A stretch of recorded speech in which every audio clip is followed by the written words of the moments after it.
अज्ञानतिमिरान्धस्य ज्ञानाञ्जनशलाकया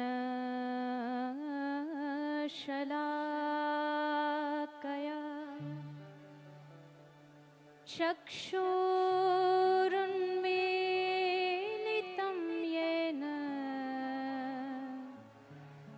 तस्मै श्री गुरुवे नमः। बोलिए वृंदावन बिहारी लाल की, राधा रानी सरकार की जय जय श्री राधे। एक बार सभी बड़े भाव से बोलेंगे जय श्री राधे, जय जय श्री राधे। आज अति आनंद का ये पावन क्षण बागेश्वर धाम की इस पावन धरा पर व्यासपीठ पर विराजमान परम पूज्य हम सभी के सम्माननीय श्रद्धेय पूज्यपाद श्री बागेश्वर धाम सरकार पूज्य महाराज श्री को प्रणाम, उपस्थित समस्त संत समाज को प्रणाम। आज का ये सौभाग्य, आज का ये आनंद, बागेश्वर धाम की ये जो भूमि है, ये धर्म का, आध्यात्म का केंद्र तो सदा से है ही है, पर पिछले 2 या 3 दिनों से ये जो विवाह का उत्सव यहाँ चल रहा है, इस उत्सव का जो आनंद यहाँ बरस रहा है और जो संतों का आनंद बरस रहा है, आपने दुनिया भर के विवाह में संतों का दर्शन किया होगा, संतों को आशीर्वाद देते हुए देखा होगा, पर आज ये कोई लौकिक विवाह नहीं बल्कि पारलौकिक परहित का विवाह है। इसलिए आप यहाँ संतों को विवाह में और हल्दी में नाचते हुए भी देख रहे हो।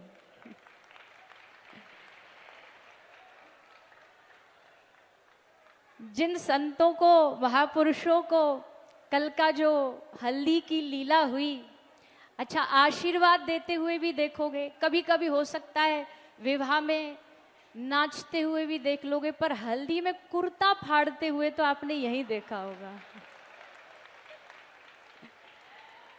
और ये इसलिए है क्योंकि ये लौकिक विवाह नहीं है। लौकिक विवाह में अगर ये संत महापुरुष नाचे तो महाराज जी जैसा कहते ब्रेकिंग न्यूज बन जाएगी, पर यहाँ ये 300 बेटियों के पिता बन करके, कोई उनका भाई बन करके उस उत्सव का आनंद ले रहा है। ये बात सिद्ध करता है कि ये जो 3 दिन का महोत्सव यहाँ किया जा रहा है, कन्याओं का विवाह, ये लौकिक नहीं बल्कि पारलौकिक उत्सव है, परहित का उत्सव है।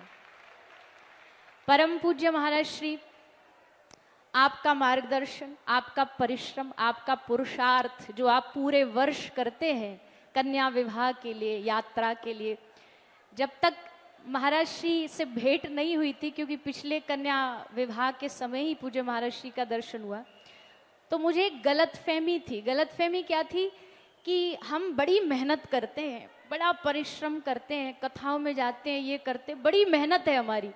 लेकिन जिस दिन से महाराज जी को देखा तो एक गलतफहमी एकदम दूर हो गई और समझ आई कि हमारा जीवन तो बड़ा मजे में, बड़े मौज में। परिश्रम महाराज जी का कोई देखे, जो दिन रात सुबह शाम कोई एक क्षण भी अपने लिए, अपने लोगों के लिए ना सोच करके, जो परहित के लिए, कन्याओं के लिए सोचते हैं, और उसी का परिणाम है कि यहाँ आज जो इतनी भीड़ बैठी है ना, भीड़ नहीं, ये महाराज जी का दुलार और प्यार बैठा हुआ है।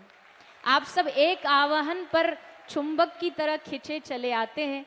ये पूज्य महाराज श्री और पूज्य गुरुदेव का, पूज्य श्री सन्यासी बाबा का आशीर्वाद है। यहाँ 300 कन्याओं का विवाह महोत्सव है। बेटियां वास्तविकता में, अब मैं नारी पे कुछ बोलूंगी ना तो लोग बोलेंगे इन शरीर नारी का है, तो बड़ाई तो करेंगे ही, प्रशंसा, पर शास्त्र कहता यत्र नार्यस्तु पूज्यन्ते रमन्ते तत्र देवता। ये वो भूमि है जहां पर भगवान महादेव की एक शिवरात्रि होती है, लेकिन माँ दुर्गा की 9 नवरात्रियां मनाई जाती हैं। ये देश नारी पूजक देश रहा है। भगवान श्री द्वारिकाधीश ने 16,000 कन्याओं को मुक्त कराया, तो उनके मन में आया कि इनका क्या करूं। 16,000 कन्याओं को लेके घर आ गया, इनको दासी बना लिया, तो भी लोग नाम बदनाम करेंगे कि कृष्ण ने नारियों का फायदा उठाया। और ऐसे भी नहीं छोड़ सकते, तो कृष्ण ने क्या किया, भगवान ने उनको अपनी पटरानी का दर्जा दिया कि जब भी ये कहीं निकलेंगी तो कोई ये नहीं कहेगा कि ये भौमासुर के कैद में रही, बल्कि कहेंगे ये द्वारिकाधीश की रानियां जा रही हैं, पटरानियां जा रही हैं। कृष्ण वो नारी पूजक हैं। यहाँ बहुत सारी हमारी बहनें बेटियां सब विवाह की तैयारी कर रही हैं। लोग कहते हैं नारी कमज़ोर होती है, लोग कहते हैं कि स्त्री कमज़ोर होती है, पर आज शादी है इसलिए ये उदाहरण मुझे याद आ रहा है कि अगर नारी की दिलेरी को देखना हो तो उसकी शादी पे देखो, क्योंकि उसको ब्याहने के लिए एक लड़का 1,500 की बारात लेके आता है और वो शेरनी अकेली बिना डरे अनजान घर में चली जाती है। उसे पता भी नहीं है कि कौन घर है, कौन परिवार है, कौन माँ बाप है, कौन सास ससुर है, फिर भी चली जाती है। उसकी हिम्मत है, ये उसकी दिलेरी है। तो यहाँ जितनी भी बहनें हैं, जितनी भी कन्याएं हैं, मैं आप सबको प्रणाम करती हूँ, और यहाँ संत महापुरुष हैं, सबको प्रणाम करती हूँ। आशा करती हूँ कि आप इस देश की कन्याओं को, बेटियों को, बहनों को खूब अपना आशीर्वाद दीजिए, ताकि वो भी धर्म की सेवा कर सकें, वो भी धर्म को आगे बढ़ा सके, वो भी धर्म में अपनी अपनी आहुतियाँ प्रदान कर सकें। अब ज़्यादा नहीं बोलना मुझे, क्योंकि हम सब पूज्य महाराज श्री को श्रवण करने के लिए यहाँ उपस्थित है, किंतु इस धाम की सेवा सतत ऐसे चलती रहे। पूज्य महाराज श्री का आशीर्वाद सब पर ऐसा बना रहे, यही मेरी आशा, प्रणाम, शुभकामनाएं। जय जय श्री राधे।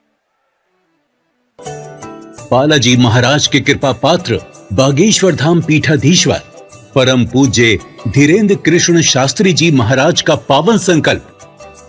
मध्य प्रदेश में छतरपुर के ग्राम गढ़ा में बनेगा विश्व स्तरीय कैंसर अस्पताल एवं रिसर्च सेंटर, जिसकी आधारशिला देश के यशस्वी प्रधानमंत्री नरेंद्र मोदी जी के कर कमलों से रखी जा चुकी है। 200 करोड़ रुपए की लागत वाले 100 बेड के इस अस्पताल में गरीबों का होगा मुफ्त इलाज। ये बहुत बड़ा अवसर है, बहुत बड़ा काम है। संकल्प बड़ा हो, संतों के आशीर्वाद हो, प्रभु की कृपा हो, तो समय सीमा में सब पूर्ण होता है। हमारे प्रियजनों, बागेश्वर धाम पूरे भारत के लोगों, अभी तक अस्पतालों में मंदिर थे, अब मंदिर में अस्पताल होगा। कैंसर हॉस्पिटल निर्माण हेतु सहयोग देकर पुण्य के भागी बने।